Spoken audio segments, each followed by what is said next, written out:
అందరికీ నమస్కారాలండి. లోకాన చాలా వరకు మంది మద్యం తాగే వాళ్ళు ఉంటారు కదా, వారి గురించే ఒక చిన్న వివరణ.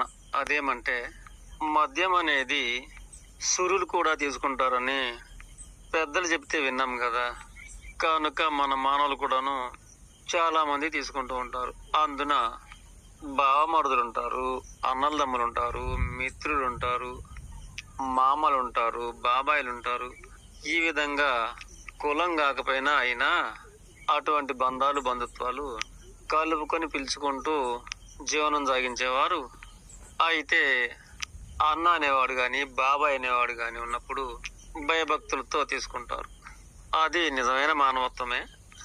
అలాగే బావమరుదులైతే ఆడుకుంటూ పాడుకుంటూ కలబడుతూ గిల్లుకుంటూ కిచ్చుకుంటూ అలా కలమాసం లేకుండా ఒకరి నోటిగాడు ఒకరు లాక్కునే విధంగా కలమసం లేకుండా పగ కాకుండా కూడా తిట్టుకుంటారు.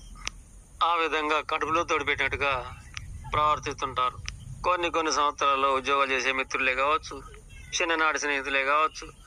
ఈ విధంగా స్నేహానికన్నా మిన్న లోకాన ఎదురు అన్నట్లు అలా మద్యం అనేది వినియోగించుకునే సమయాలలో ఆనందంగా మసలుకుంటారు. అయితే ఈ విధానం అదులు దాటకుండా ఉంటే ఏం కాదు, కానీ శృతి మించి ఎక్కువ అయితే కింద పడాలు, దెబ్బలు తగలాడు, ఇతరులతో గొడవలు పెట్టుకోవడాలు ఇటువంటివి పొంచి ఉంటాయి.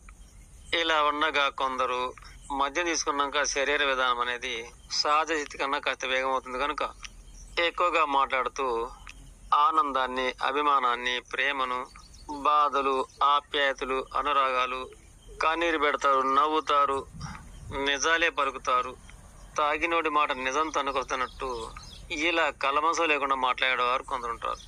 అలాగే మరికొందరు విచిత్రంగా మద్యం అనేది ముందలు పెట్టుకున్నప్పుడు అలాగే తినబడారు కూడా ఏవో ముందలు పెట్టుకొని అది తీసుకోక ముందే ఇక ఏవేవో ముచ్చట్టు మొదలెత్తారు.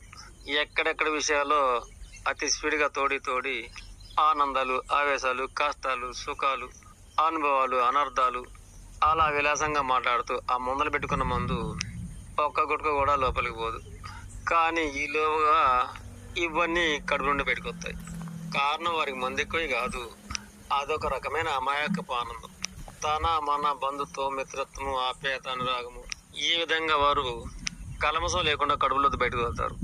పాపం అటువారు తాగేది లేదు కానీ అమాయకంగా ఆ విధంగా ఆనందపడుతూ ఉంటారు. ముఖ్యంగా ఇటువంటి వారి గురించి చెప్తామన్నాను అనుకొని చెప్తున్నాను. నిజానికి ఇటువంటి వారే కలమసం లేనివారు. ఆ తర్వాత ఏదో ఒక చుక్క తాగినా ఇక పూర్తిగా మౌనం వహిస్తారు. ఇక మరికొందరు మద్యం తీసుకొని మానవత్వమే మరిసి, వరసావేలి మరిసి, చిన్న పెద్ద మరిసి, పాపపుణ్యం మరిసి, మంచి చెడులు మరిసి, తనపర మరసి, అవకాశవాదాలు, కండబలం, గుండె బలం, జనబలం, ధనబలం ఇటువంటి వారు తన జడకోతి వనవలు తినట్టు కన్నవారిని, కడుపుడు పుట్టిన వారిని, కట్టుకున్న వారిని అందరినీ కూడాను ఇబ్బందులు పెట్టేది చూస్తూనే ఉన్నాం కదా. దీనిని బట్టి కొందరు మందు ద్వారా ఆనందాన్ని పంచుకునేవారు ఉంటారు, కొందరు అగాత్యాలు సృష్టించేవారు ఉంటారు. అయితే నేను చెప్పేది ఏమంటే, తాగమనే కాదు, తాగవద్దని కాదు, మద్యం విషయంలో మానవుల ప్రవర్తనలు ఎలా ఉంటాయని. ఏది ఏమైనా మద్యం ముందు పెట్టుకుని సంతోషించేవాడు మాత్రం అదొక అద్దులు లేని ఆనందం ఇచ్చే కాలంగా ప్రవర్తించుంటారు.